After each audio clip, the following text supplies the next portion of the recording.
But the soft ones, they don't like girls like me. No, they want a girl with a thigh gap. I have never in my life had a thigh gap. I have, however, created holes in my jeans from my thighs. Oh, yes. Oh, yeah.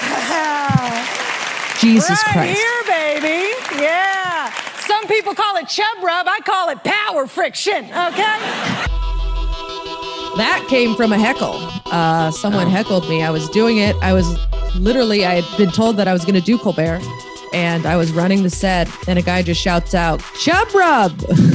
And I was like, what? And I was bombing horribly. And so this guy shouted out chub rub. And I was like, that's not chub rub, it's power friction. And then I was like, let's see if I can do that on TV. Yeah. And that made its way into the set.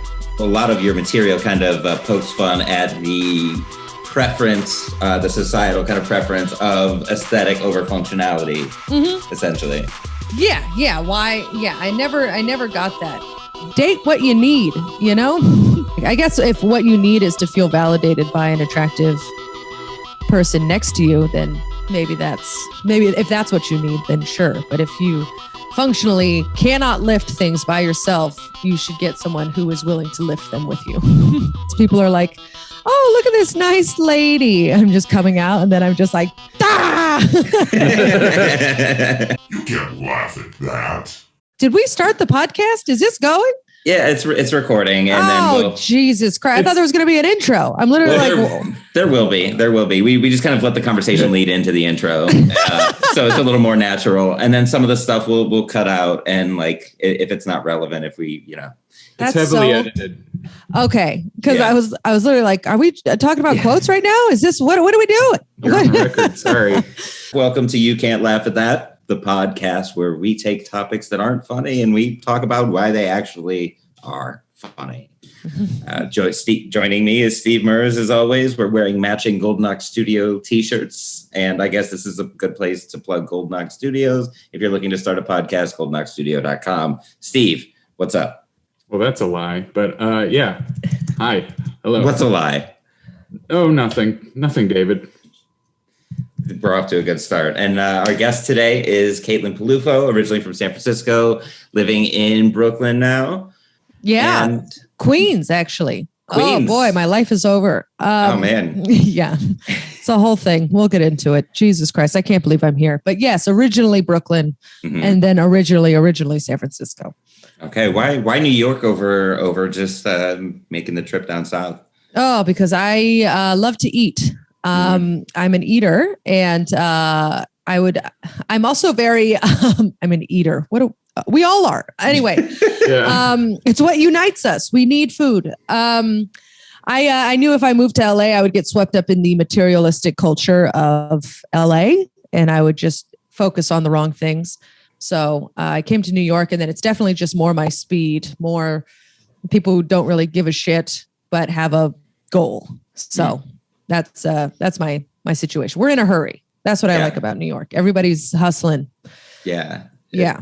Is that how you would describe the quote unquote energy that everyone always speaks of when they go to New York? Oh, yeah. Everybody is like in a hurry. They have their own goals, whatever it may be. It can be the most obtuse goal in the world or the most broad, vague. It doesn't matter. But everybody has a place to be and no one is calm. It's beautiful. I love it. Yeah. There is a sort of zen to that. I loved living there when I lived there. Yeah. I loved the idea of just trucking down a sidewalk and just mowing people over who are standing around taking pictures or like. Oh yeah. Fuck tourists all day. Yeah. All day. And the amount of people on City Bites I've almost killed is astonishing. Tourists now think that they can just ride a bike wherever they want to go. And, not on my watch. I will fucking murder you if you go down the wrong street. I almost hit like 3 guys and he's like, what the hell? And I rolled down the window and I was like, you're going the wrong way. It's all, I'm not making friends here, but I mean, another guy, oh my God, I was driving. Another guy cuts me off, And he's like, and I honk at him and he's like, where do you have to be? And I was like, my job, asshole. And then we shouted at each other from the windows for the rest of the light. I was like, New York's back, baby. New York is back. And now we're dating. Yeah, that's always the. So you might not be making friends, but you're teaching them valuable life lessons. I'm getting my anger out somewhere. I stopped taking a boxing class. Now I just have to shout at strangers on the street. Verbal sparring. Love it. Yes. Yeah. I got a lot of rage. It's really unfortunate. And you've got a lot of energy too, and you carry that out on stage. And I don't think I've ever seen you before. And then I watched a couple of your sets, and it's like an infectious energy. Like I've never seen somebody engage an audience like you did on a late show, which was it was like jarring in all the right ways. Like it was really well done. It's really likable the way you did it. Jarring is probably the best word I've ever heard someone use to describe it, because it really is. People are like, oh, look at this nice lady. I'm just coming out and then I'm just like, very off-putting. And I don't think people expected it. And when they did that filming, I went first. And so they didn't really know what to expect. And boy, did I make it weird. But because it's definitely not a traditional late night set, which I did not realize until, because I was new when I did it. I was 4 years in. So I didn't realize that this wasn't the way it was supposed to be. And then you picked me, Colbert. All right. I did not pick you. You picked me. Yeah. So it was fun. Yeah. So was it warm-up comic, then the show? Mm-hmm. Yes. Okay. Yeah. The way Colbert does it, they do, they take all their comics and put them on one show on a Friday.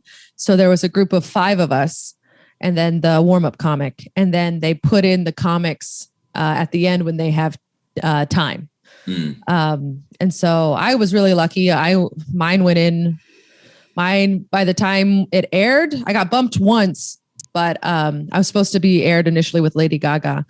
And then she went long, and they were like, and she was talking about her Me Too story. And they were like, well, it's probably not appropriate to have this angry woman who is trying to sexualize a man in the front row go on after this story. So I got bumped, thank God. And then 2 weeks later, I was on with Hillary Clinton, which was very cool. But it was like, what a turnaround. But some people wait like 6 months. Some people wait 8 months. One friend had a full 10 months where she waited to get aired. Yeah. So by the time she aired it, or by the time she taped it and then aired it, she was like a different person. Yeah. It was insane. I listened to a set from 10 months ago, and I'm like, I was terrible. I couldn't imagine that being on national TV. The clip you guys chose, I literally looked at it for 5 seconds and turned it off. It's a good thing. It means you've grown. Right. I mean, I've also only seen my Colbert once. I saw it the night it aired, and then I didn't even make my own clips. I had someone else do it, but I could not watch. I can't watch myself. Yeah. Me neither. It's awful, right? But that's good. You have like a level of self-awareness where you're like, all right, it's not even that it's bad. It's just that you have a good, you're always pushing the envelope where you're like, I need better, improvement, Yeah, I guess so. Yeah. I think I was just like, oh, you're really doing that. Okay, well. Well, the people that are like, oh, this is great. There's a red flag right there. Oh, for sure. Where they're like, everything is good. It's like, nah, it's just not how it works. Got to always be pushing the envelope. Mm-hmm. Yeah. If I cringe at something that I did in the moment, I'm like embarrassed for myself, but in hindsight, it's like, oh, if I'm cringing, that means I'm better than that now, or I've learned from that now. And I would do it differently. People still like it. They'll be like, no, that's fine. And you're like, well, I don't think it's good enough still. And that's your learning curve, Mm-hmm. Mm-hmm. Yeah, I guess. I literally look at myself and I'm like, you couldn't buy new shoes for your first TV taping, huh? You couldn't do it. All right. Well, they see your whole body, Peluffo. Buy new shoes. Those shoes had holes in the bottom. Oh my God. I'm like superstitious. And so I was like, these are my lucky shoes. And it was the same with the jacket. I was like, this is my lucky jacket. Like this is what I will wear. And boy, I could have, luck has nothing to do with it. So but that's okay. Let's watch that clip since we're talking about how much we're not looking forward to it. Let's just I'm not going to watch it, but I'm going to let you guys watch it, and I am going to uncomfortably stare off into silence. Okay, all right, go for it. Yeah. Yes, thank you so much. I will not be watching this clip. Absolutely not. All right, this is the Colbert clip from 2018. Let's do it. Oh, for the love of God. Jesus Christ. The jacket's too small. The jacket is too small. Okay, I can't watch this. I can't. Oh my God. I love you both. Thank you so much for having me. I cannot watch this. We'll see you in a couple minutes. Sounds good.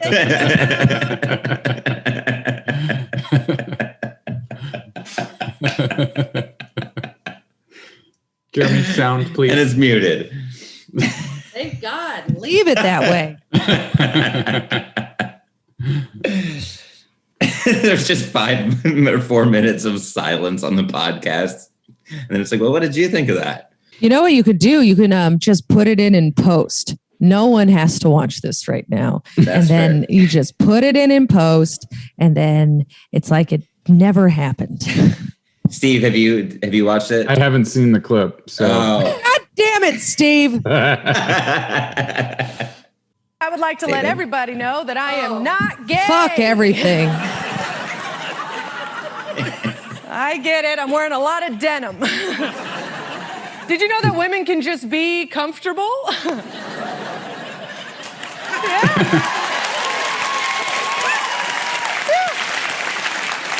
Doesn't mean we're gay. And I don't care if you do think I'm gay. It doesn't offend me. I just bring it up so all the single fellas know. Yeah, I'm gonna try and fast pitch into your heart. God, it's just tough dating because I'm a strong gal, I'm a bigger gal, and I'm attracted to pretty men. God. Oh no. Because I like them really pretty. Yeah, I want a guy so pretty I'm getting fist bumps from lesbians.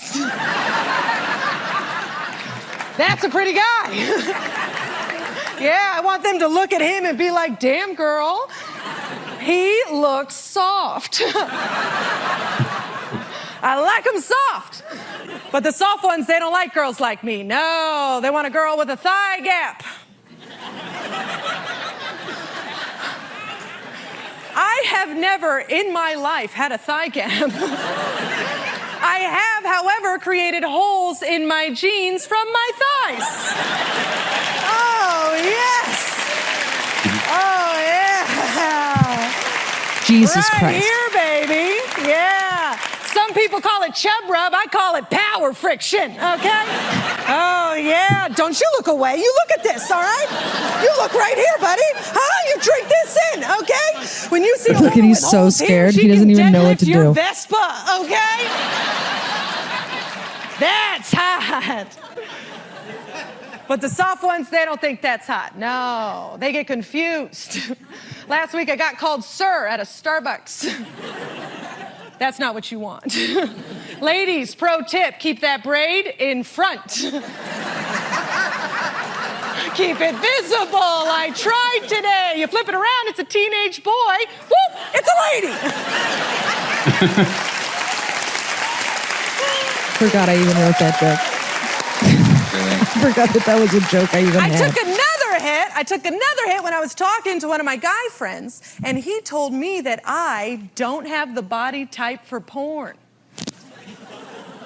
Which was weird because we were talking about coffee.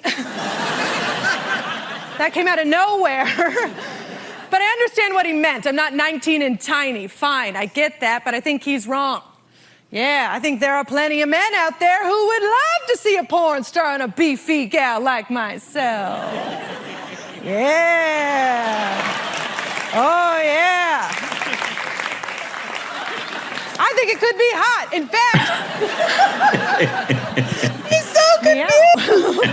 It's the best. I do. I think it could be so hot, I'm thinking about making my own porn movie, all right? Yeah, fellas, listen up, all right? How about this? How about a porn where the woman pulls her weight on a camping trip, huh?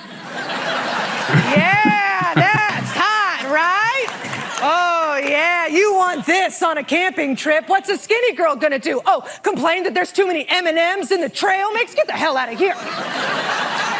No, that girl thinks half a grapefruit counts as a meal. No, you want a woman who thinks half a chicken counts as the second half of her meal. And that's me, honey. Oh, yeah. Oh, yeah. How many times do you think I said, oh, yeah, in this fucking You're 7-minute clip? Channeling some Randy Savage, I am that's for very sure. Jesus practical. Christ. Oh, Very yeah. practical. I can pitch your tent. I can chop your wood. And I'm willing to carry that stupid cooler, all right?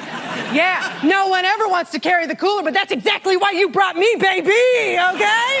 Oh, yeah, you can even leave all the beer and the ice in it because Mama's got it, huh? That sounds like a hot porn, yeah. In my movie, the beauty is also the beast. Thank you guys. Have a good night. Thank you.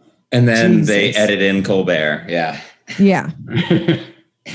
They're very careful not to show his desk. You almost wandered too far stage right there. They gave me a line that they like put tape down because they knew I was going to walk around. So they were like, you can't go past this line, but you can go anywhere between here and here. And at one point when I was screaming at that boy to look at my crotch, I almost went past it and I was like, back up. Here we go.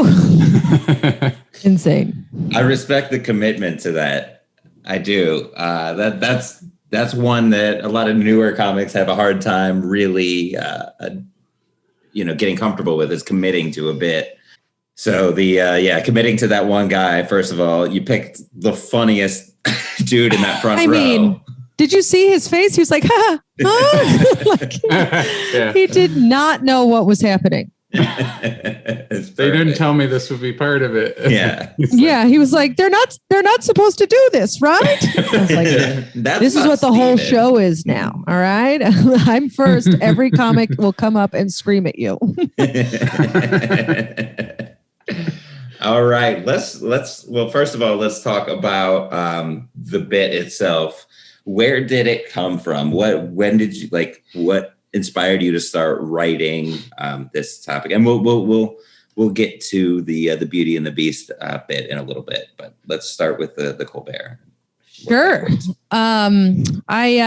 What started it was that just I've always been like a tomboy, and like there was a time in college and in high school where I tried really hard to be the pretty, the stereotypical pretty girl. It just didn't fit.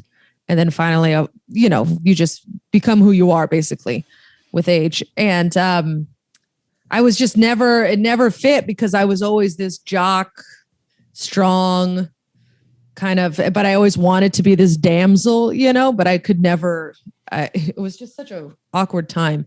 But and it was mostly just because of my size. Like I could have an eating disorder and I would never be a size 2. You know what I mean? I'm just always going to be a built girl because I played so many sports growing up. And so that's where softball skinny came in. That was, I don't even know how that happened, but, and I was called a beast all the time. But yeah, that's where that just looking in the mirror, and I remember one time I would talk about my size and people always say to me, Caitlin, you're not that big. And it's like, well, that's not a compliment. Thank you. Yeah. I appreciate it. I hope you die in a fire. But it's like, it's weird. It's weird because I'm not fat, but I'm not thin. I'm just somewhere in the middle. But yeah. And then always just being comfortable, like the dressing and the way I dress. I always just want to be comfortable. On stage, I can't look pretty because I will think about, is this out of place? Is this, was it? Mm-hmm. So I just wear what's comfortable because I move around so much. And so because of that, people think I'm gay all the time. A lot of people just assume, and I'm always like, why? Like, we can just be comfy.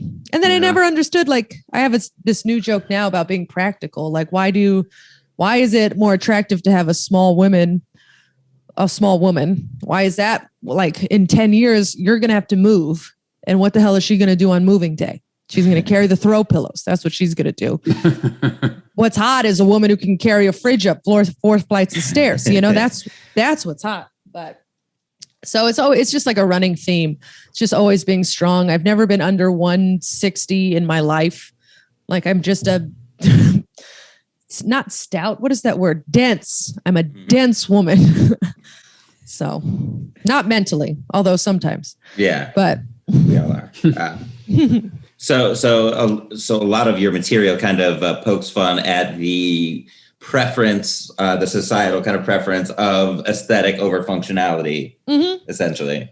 Yeah. Why? Yeah. I never got that. And all of my sisters are the same way. Like my older sister, she's like almost 6 foot and she's dating a man who is tiny. Like he's 5'6", I think.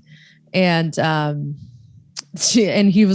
they were rearranging the furniture and he was like, thank God I married you. Like, cause she's lifting the couch and moving things around. And it's like, yeah, that's what you need. Date what you need, So. Yeah, right. It's a partnership, not like here's my trophy. Like, yeah, exactly. It's like, I guess if what you need is to feel validated by an attractive person next to you, then maybe if that's what you need, then sure. But if you functionally cannot lift things by yourself, you should get someone who is willing to lift them with you. Right. Mm-hmm. And dudes, put that ego aside. Yes. I know. Steve luckily has no ego and he's just like, Caitlin, can you hang this? Caitlin, can you do this? Can we move this? Yeah. Yeah.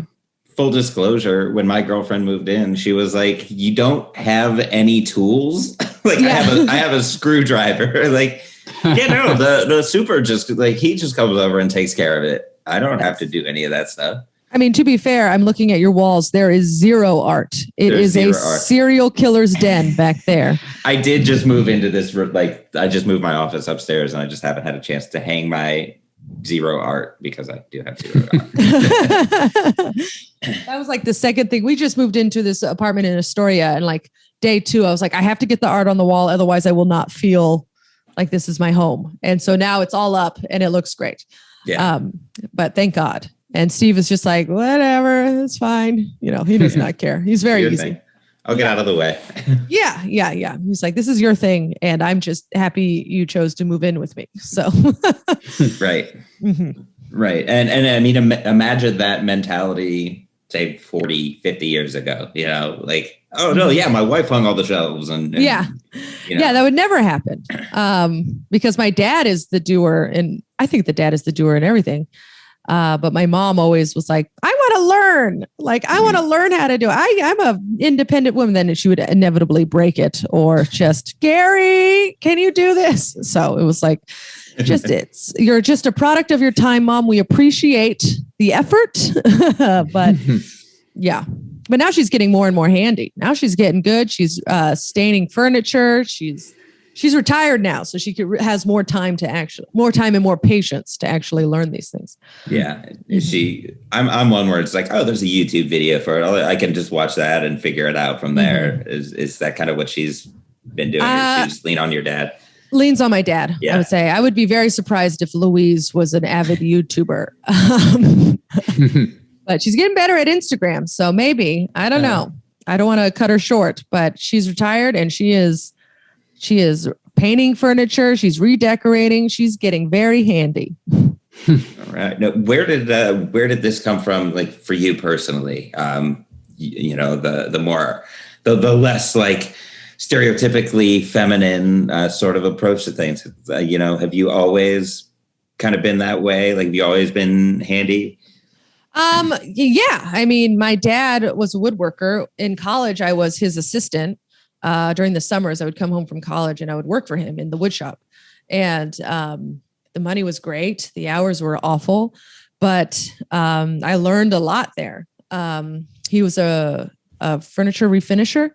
And so I would like sand and stain. And then occasionally I would go with him to installs and I would help build cabinets. And so that came. But my Dad always was making stuff, always tinkering.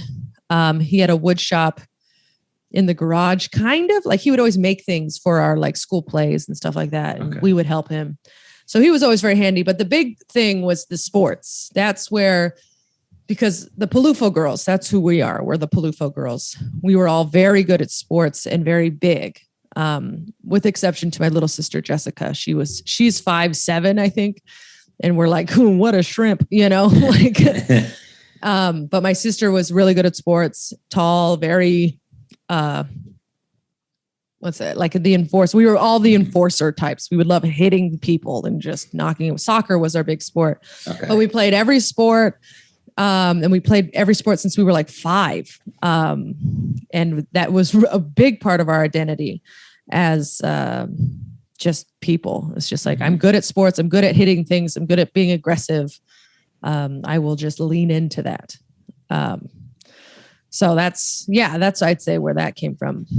Yeah. And you communicate to very clearly that you've come to terms with that. Who you are. You've leaned into it. And that, I think that's such an important aspect of comedy, because you let the audience know right away that this is okay. This is who I am. And you're in on it and everything's going to be okay. I don't know if everything's going to be okay, but it is what it is. I mean, by the end of the set, you know what I mean? Like we're going to get from, I'm going to make sure that you laugh and yeah, you laugh and you don't go, "Aw." I hate that. You give me an all, I'll kick you in the fucking head. Yeah. I'd rather get nothing than an awe. Yeah. I always want to be like, I'm talking about it. I'm fine. Right. And also, fuck you for awing at my body type. Jesus Christ. That's rude. So you have gotten that with these bits? Oh, every once in a while. I think earlier, when I started telling them, when I didn't know what I was saying or how to say it, when you fumble through and you're just like, does this line work? Does this line work? I used to get it with the, especially with the jeans, the rips in the thighs.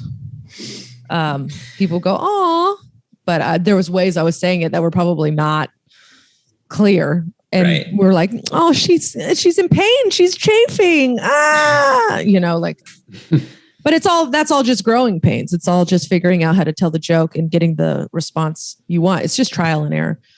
Right. The power friction. So then that came later as like kind of a response to that? That came from a heckle. Someone heckled me. I was doing it. I had been told that I was going to do Colbert, and I was running the set, and a guy just shouts out, "Chub rub." And I was like, "What?" And I bombed. I was bombing horribly. And so this guy shouted out chub rub. And I was like, "That's not chub rub. It's power friction." And then I was like, let's see if I can do that on TV. Yeah. And that made its way into the set. But that came, I think, just like a month before I did it. Those are the best moments on stage. Yeah, I hated him. I was so mad at him. And part of me was like, I'm not putting it in just because, like, how dare you heckle my bomb? But it ended up being worth it. So I still use that line today. Yeah, fuck that dude. But I definitely still use that line today. So you mentioned in your set from Stand Up, was it Stand Up New York? No, it's The Stand. You mentioned that you say that your dad was smart. He shoved you in every sport. Did you intentionally use the word shove there? Yeah, it was definitely imposed on me. And I say my dad, but it was really my mom. My dad just kind of went along with whatever my mom wanted. My mom, she wanted to play sports growing up, but her parents thought it was not appropriate for a girl. And so she never got to really play sports. And my mom also struggled with her weight. And so she was like, my kids are never going to struggle with their weight. They're going to play sports from a young age, and they're just always going to keep the weight off. And so, I mean, it's a different kind of weight. We're definitely heavy. But again, we're dense. So she's the one that really pushed us into sports. And then my dad started coaching all the teams and then really pushed us. And then they both became like this well, this is the only way you're getting into college. So, because I wasn't a bright student, but I was a good student. I don't know why I keep saying that. I was a good student. But anyway, yeah. So they tag teamed that ship, but it was initially my mom who was like, "You're going to play sports because I couldn't. All right, you're going to live my dream." It's like, all right. It's interesting how far sensibilities have come. Like the idea that, oh, you're a girl, you shouldn't do sports. That's not feminine, to now where, anybody can pretty much do anything. Not in all communities and in all cultures, but it's more widely accepted. Yeah. In America, it's like the women are usually the better, the more decorated athletes, I would say. We followed the U.S. women's national team for soccer a bunch, and I still follow them. I love them very much. Yeah. But that's who we grew up watching, and they're heads and tails above the men's team. And so we're just like, why are these men making more money? These women are spectacular. But most of the women who are in the National League have 2 jobs, which is crazy to me. But that is insane. That is madness. Yeah. Especially considering the men's team doesn't qualify for anything ever. No, they're terrible. They're atrocious. Because we just, as a society, we value football and basketball more. And so all of our big men go to one of those 2 sports. They don't go into soccer. Like the Europeans. The Europeans, all their big men, they're like, you're playing soccer, So right. Yeah, so I get why the men aren't, but the women, it's like pick your poison. Who cares? You're not supposed to do this anyway, so just pick what you love. And if you want to go through with it, you're going to live in poverty, but you can physically do it. That's messed up. I feel like, I would watch, women's soccer. Like I couldn't even tell you where to find it on TV, like what streaming service it's on. That's kind of messed up to me.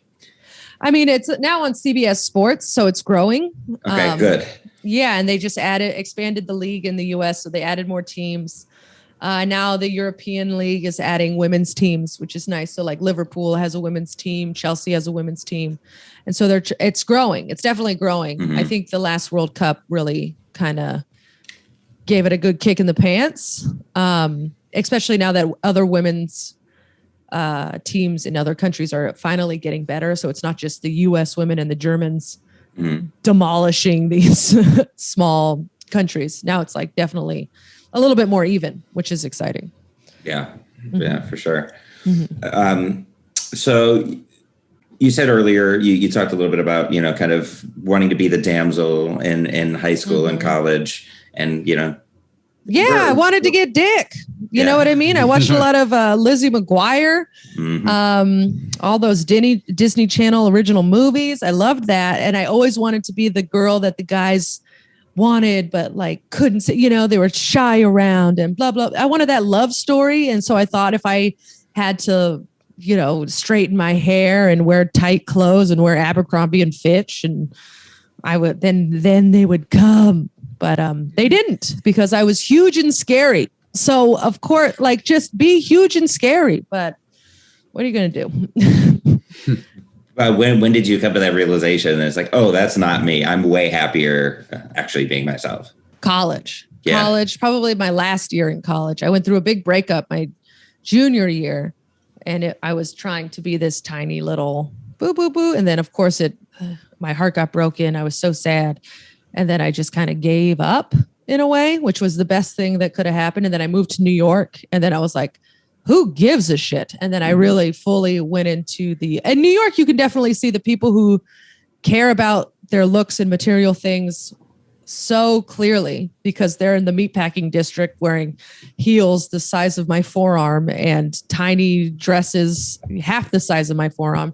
And they're just prancing around. I was like, oh, well, I'm not that. I have no desire to be that. I'm just going to be me. And then I went to art school with a bunch of weirdos, and they were like, yeah, you was great. This is fun, And so you just find your people, and then you realize that none of it matters. Yeah. Yeah. Yeah. That's a big part of it too, is just finding people who are comfortable with being themselves. That's one of the reasons I love comedy. Like, I can talk to any comic that I've never met before and kind of make that connection. Cause we've all had that experience as kids, trying to be somebody that we're not and just being miserable. Yes, it is. It makes you miserable and it always makes you feel like you're doing something wrong and you're like trying, but you're also trying different hats on. So sometimes it can be fun, but it's just a mess. You're just figuring out who you are. And it's cumbersome and annoying. And you probably don't truly do it until you get to your 30s. So, yeah. Was there a moment, maybe not specifically, but where you realized that like trying to force yourself to be somebody else was funny? Yeah, art school, I would say. I'm not an artist. But don't worry, I spent over $100,000 to find that out. Oh yeah, a huge mistake. I went to art school. I have a master's degree. I don't use it at all. It's a nightmare. Gonna die with those loans. Anyway, but I went to that and I was making these videos. I was doing this art, this performance art, and I was being funny in these videos. And then it slowly went, and I always wanted to try stand up, but I was too chicken shit. I thought you had to be like a writer or a performer. And I was like, well, it's too late for me, which is insane. But I know, isn't that crazy to be like, well, I'm 24. It's too late for me. Yeah. Crazy. I have too many life experiences and I have nothing to draw from. Exactly. It's so dumb. But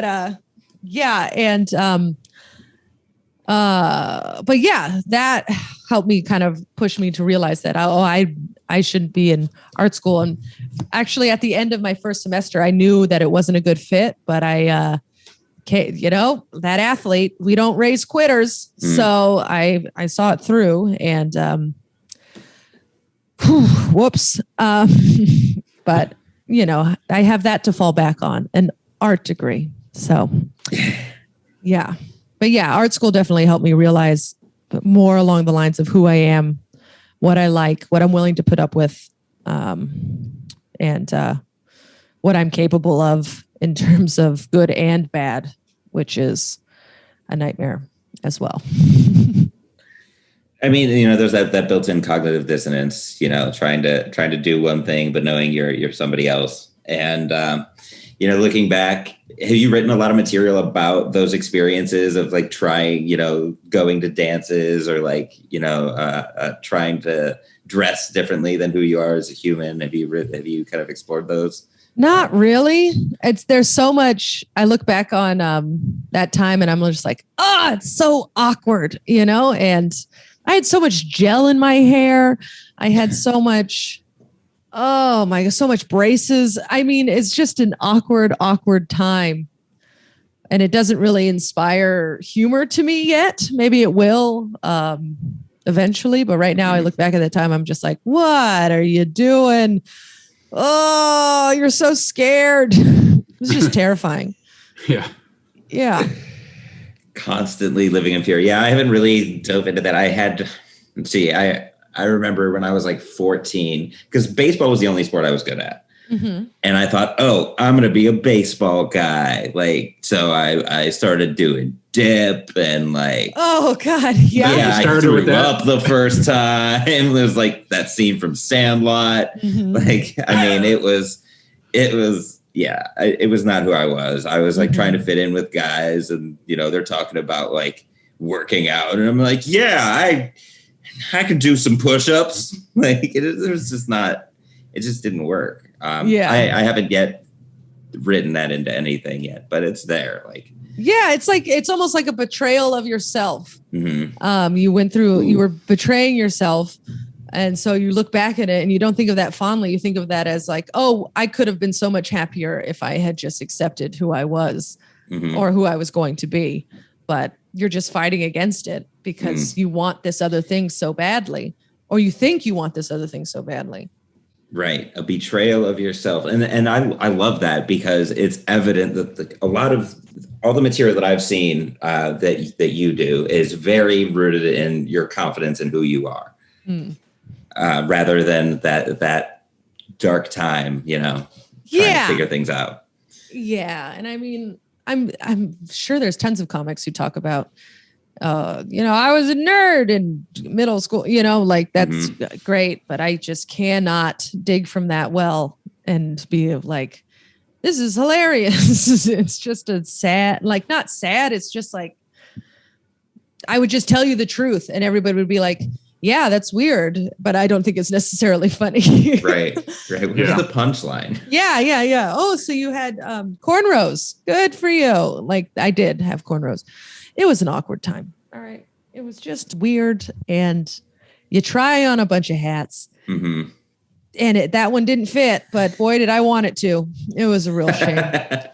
Yeah. Was that like a vacation thing? Because I remember, summer break would happen and then we'd go back to school and like half the girls would have cornrows for a few weeks. Yeah. It was camp. I went to summer camp. Okay. Yeah. And I had a friend who did it with her friends in her hometown all the time. And so I was like, I want that. And so she did it. It took like 3 hours. And then I took them out the next day because they got frizzy. Because my hair isn't supposed to have cornrows. Can you believe it? It's weird. Yeah. And she was like, well, I'm never doing that again. That took forever. And you didn't keep them. And I'm like, fair enough. Yeah. So I tried on that hat. It didn't work. I was in 8th grade, I believe. So don't cancel me. God damn it. Yeah. It's not the same as like I went through a blackface phase. Oh, Jesus. It's not the same thing. It's No. You can't laugh at that. I'm not fat, not at all, but I'm also not thin. Very muscular. I like to call it softball skinny, okay? Yeah, I'm heavier than I look, okay? I had to learn to love my size, though, because I was this size in 6th grade. That's a gigantic child, okay? So my dad was smart. He shoved me in every sport there was to play, and I was pretty good. So I kept getting that compliment. Hey, Kate, you're a real beast out there. Yeah, you're such a beast. Oh, that's not a compliment, all right? I'm 12. You just told me I'm the worst part of my favorite movie. It's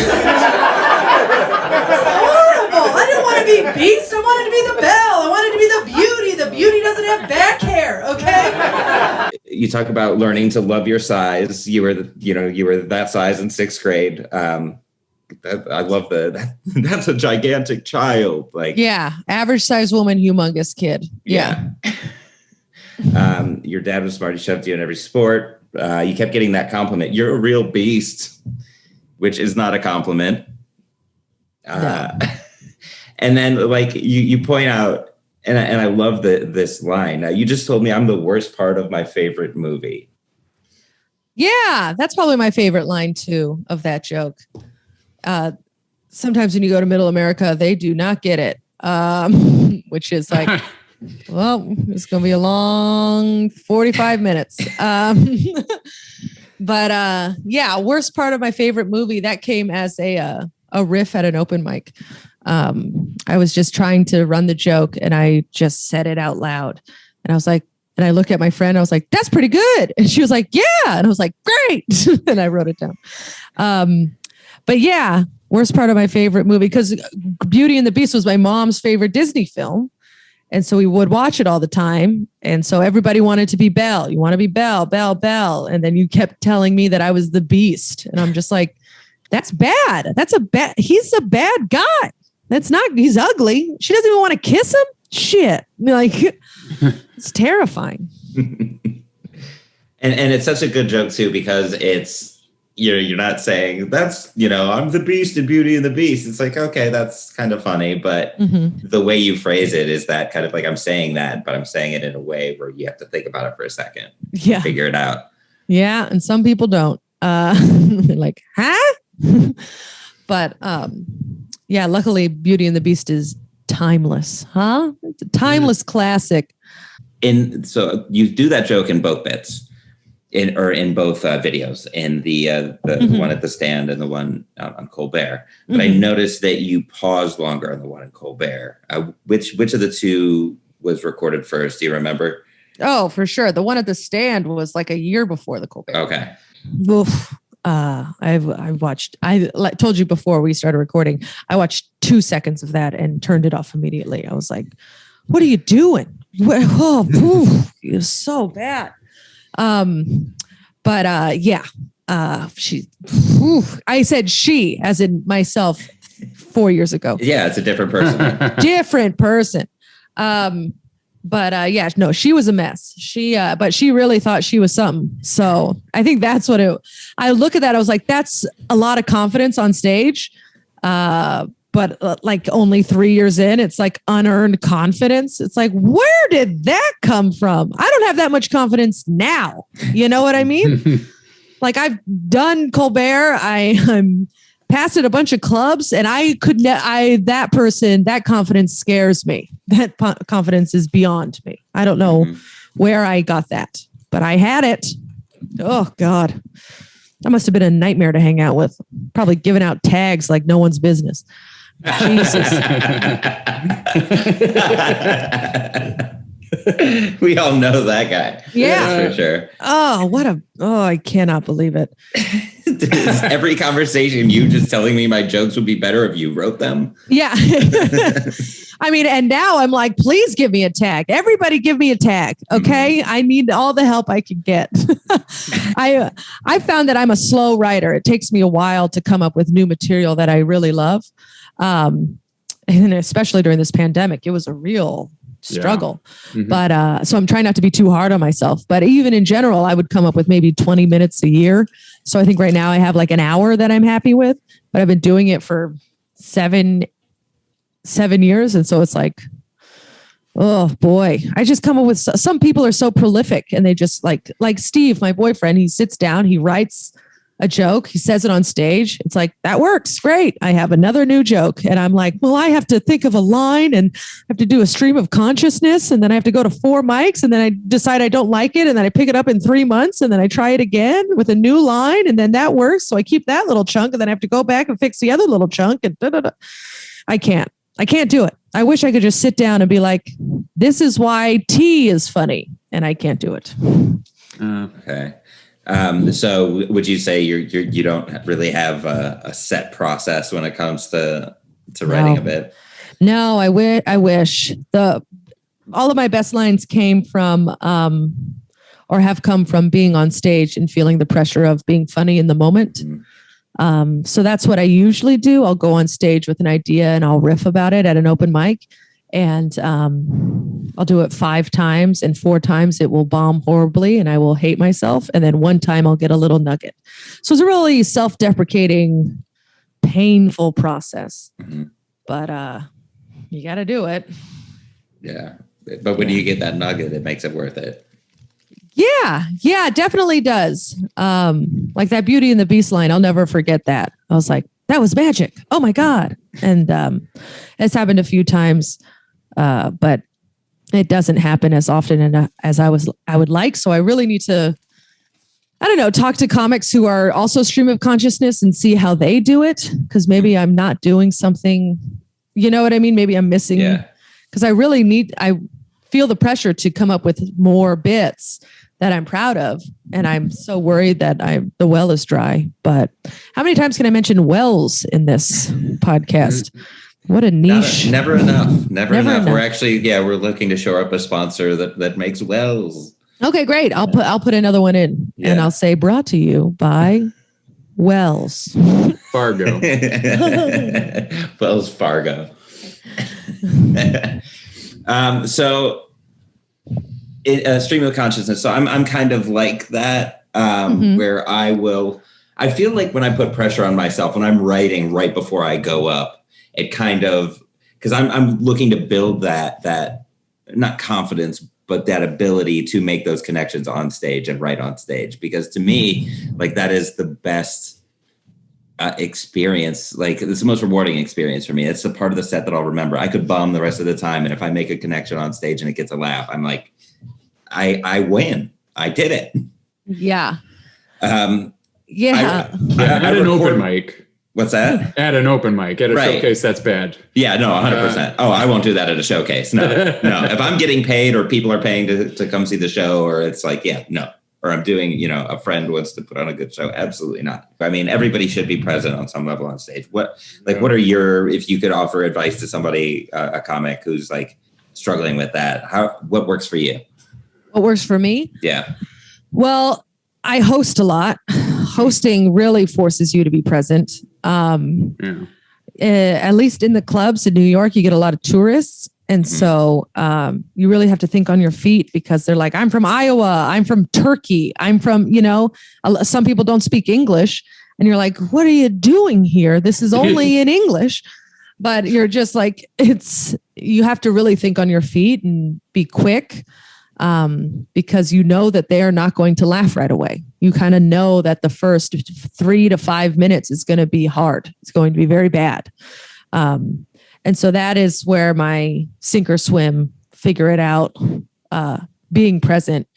What I used to do is I would walk on stage and I would have minor panic attacks before I went on stage every day. Same.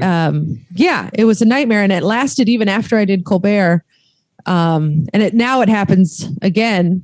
I thought I was over it, but then the pandemic happened and now I'm a new level of stress has been added. And so so it's back. So now I know how to deal with it. But before I would get like, my heart would race, sweaty palms. I would start shaking, mouth would get dry. The 8 Mile thing. Yeah. Yeah. It was awful. It was minus the throwing up. Yeah. And so the way I would do it, I was go on stage. I didn't have an opener. I would just see the first 3 people and I would comment on them. Like knee-jerk reaction, what I thought of these people. Look at you. You're not wearing socks. You must be rich. Look at you. You're wearing a tank top. Ooh, someone has self-confidence, blah, blah, blah, and like just go down the line. Yeah. And then I would always end on the third one. I would always end, and you look terrified. And I would get a big laugh.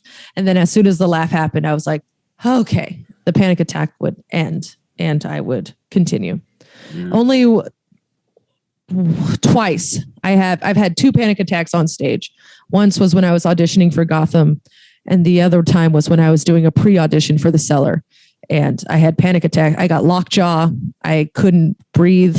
I went into autopilot, and I still passed, but it was still like, it's terrifying. It's the worst feeling in the world, but that also forces you to be present because you're like, you will get through this. Say your joke. Look at, oh God, it's terrible. As dysfunctional as it feels like, I think it's just a sign of being a healthy human because you're not like a monster where you're like, I'm so confident all the time and I'm so fucking good.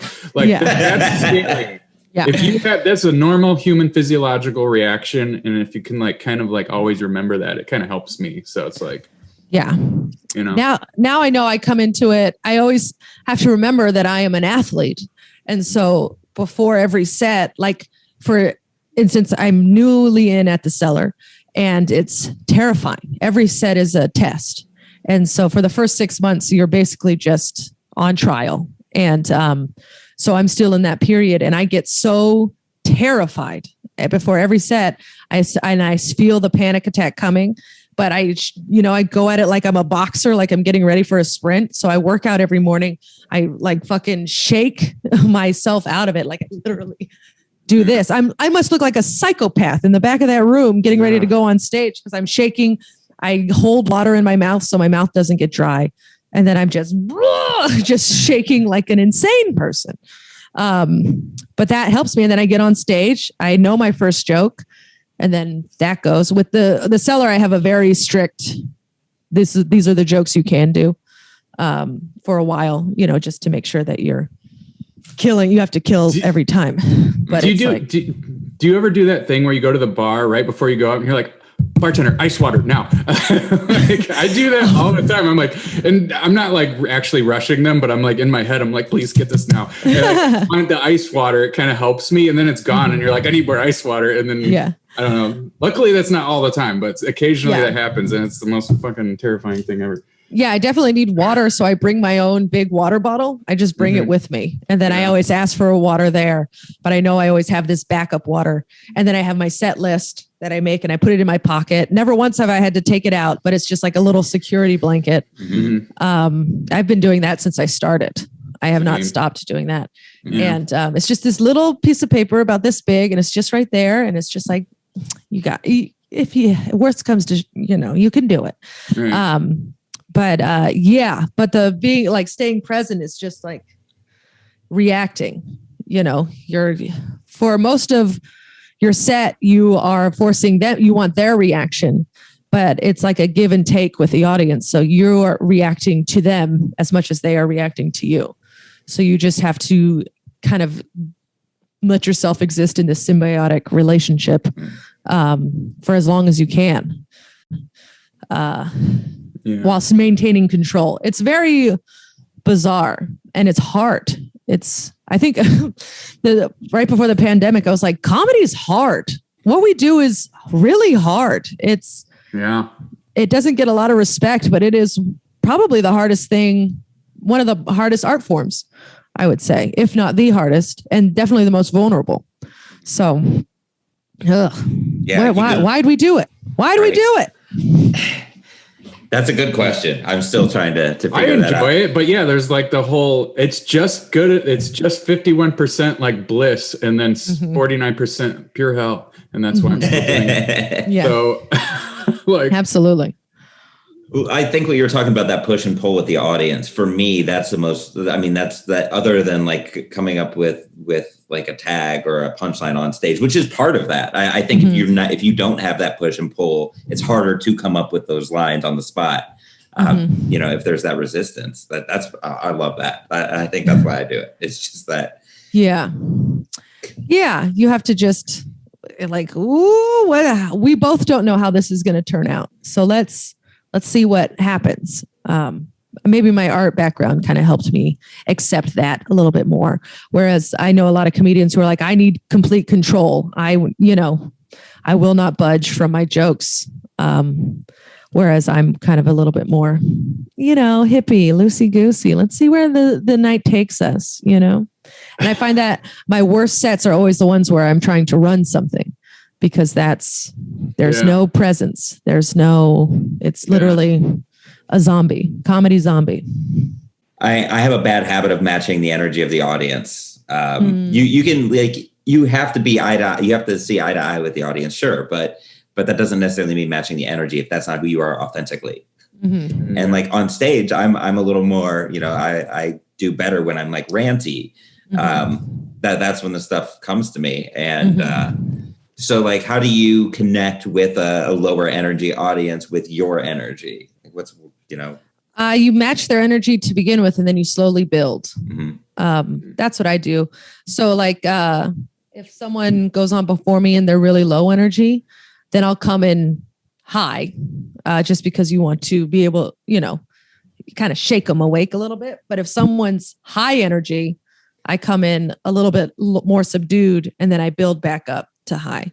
Because no one wants to get yelled at 3 comics in a row, It's like, exhausting. I think you guys have had him on, Ron Hirschberg. He's a good friend of mine, but a lot of times, like, I'll have to follow him or he'll have to follow me. And we're very similar in that vein. Same with Nathan McIntosh. But we all talked about this yesterday. We were like, we're all very yelly, like very high energy and yelly. And so if I have to follow one of them, I will come in and do like 3 quick jokes right away, and then and then kind of build from there into the yelly, more animated bits, because they just need to restart. Like, what the hell is happening? Yeah. All my best sets have been yelly. Like, it's just me, but yelly. But I'm not always a yelly comic. But when I do it, it works. So it's like, I need to do that more, I think. Yeah, you got to shout it out. All right. Yeah. Let them live. I love that you said that too, because that's a mistake that some comics will make, is they will maintain what the previous comic was doing. When, you've had 3 deadpan comics in a row, nobody wants to see another one. Like, you don't ride a roller coaster where it's just loop, loop, loop, loop. It's exhausting and boring and don't acknowledge it. Don't go in hot after someone was low energy and be like, oh, this is going to be a little different. I always hate that. I'm always looking at like, oh, is it? Okay. Show, don't tell. Right. Right. Yeah. I did that like a few times when like a few years ago. This is going to be a little different. And then I watched myself back and I was like, you sound like an obnoxious little cunt bag. Don't ever say that again. Great. Can I say cunt? Oh no. Having those cringe moments where you're like, I was a little too confident and I really fucking hate that shit. Yeah. Mm-hmm. Never again. Never again. Yeah. But that's a good opportunity when you have a show where there's like, you've already had 2, 3, or even 4 comics all going up, no energy, audience hasn't even laughed yet. Mm-hmm. And you have a great opportunity to go up there and turn the show around. And it works as long as you have, if you can make them laugh, but you have the energy, turn around the energy, the audience will start having fun. And they're like, finally, Yeah. You can't laugh at that. I want to dive just a little bit deeper into your bit before we go here. Sure. Kind of the underlying message that you're delivering with this set. And I mean, maybe this is a personal thing that I do, but when I watch a comic set a couple times, like if I watch the same video, I'll start like kind of trying to unpeel the onion, so to speak, and figure out like, I wonder if she's really trying to say this or that.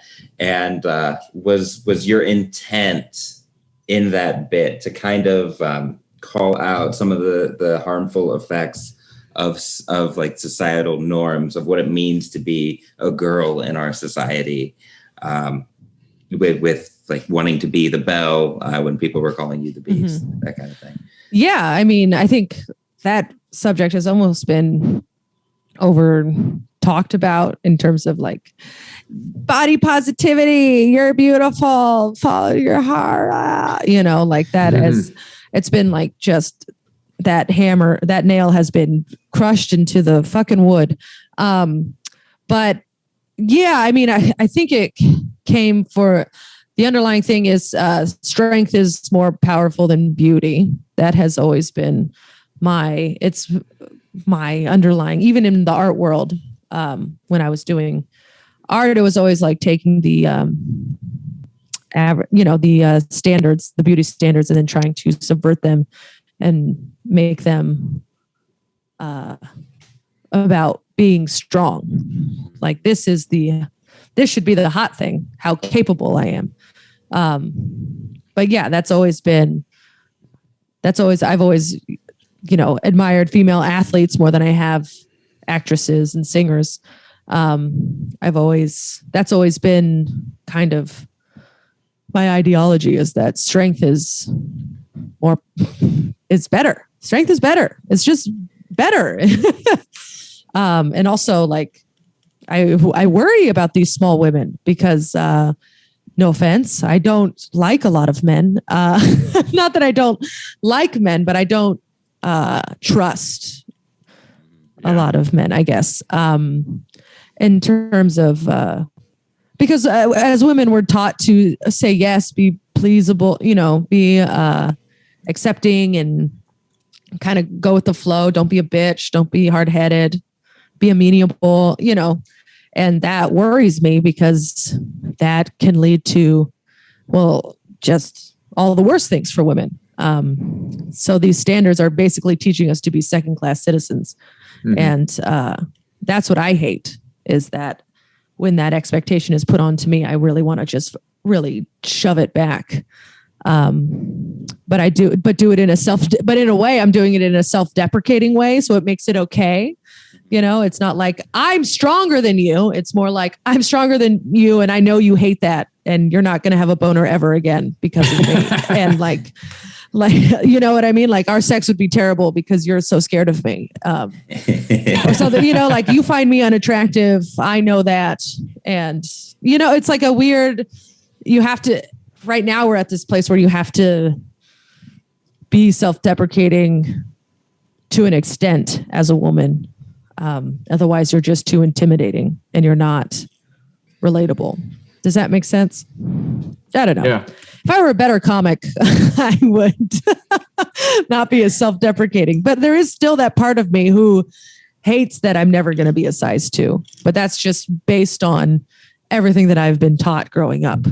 You know what I mean? And so I understand that. So I guess in my way, I'm trying to subvert that, but it's still in progress. Right. Does that make sense at all? Yeah. I feel like I just talked in a huge circle and we got nowhere. I feel like we just went, well, still doesn't make sense, but here she is. The way you build this set, I think it really, you're self-deprecating, but you're confident. Like, yeah, it just rolls off my shoulders now. Like I've moved on past the part where I really cared about what other people think of me. Mm-hmm. And everybody in the audience wants that for themselves. And you're kind of like, you're playing that you're playing that chord for them where they're kind of seeing like, man, I wish I had that level of like self-confidence too. I wonder if it's self-confidence or if it's self-awareness. Yeah. I think I have just very good self-awareness and I'm more comfortable in that. And it reads as confidence. Because all this confidence talk is making me like, what? That's crazy.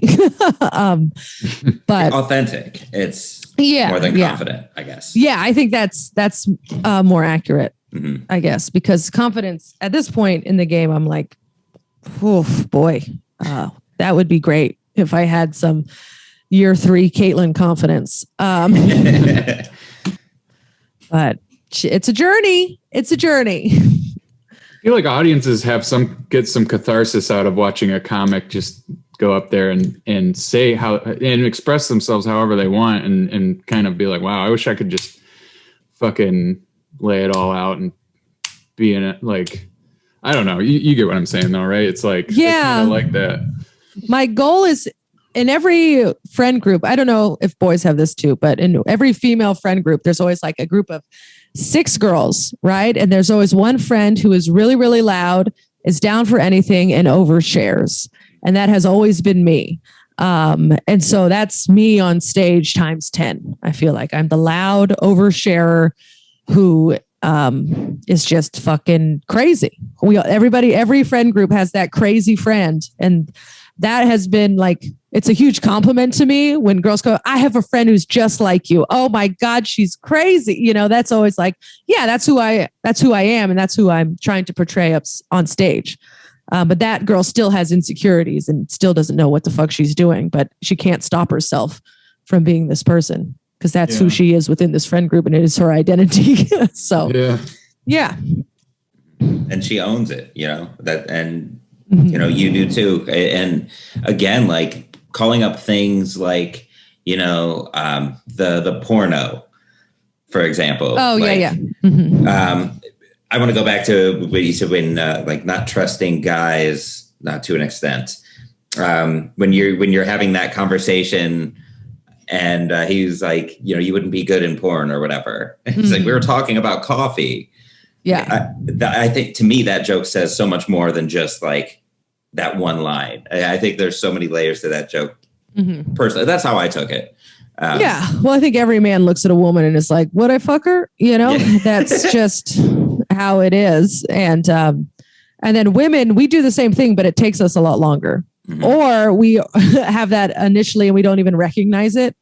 We like put you in the friend zone immediately. It's like, never. So I don't have to worry about it, and it's subconscious. We don't even realize that we're doing it.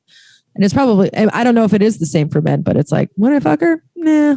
Or yes. Usually it's just yes, because I don't want to stereotype, but you guys, a lot of men don't have a lot of standards. We're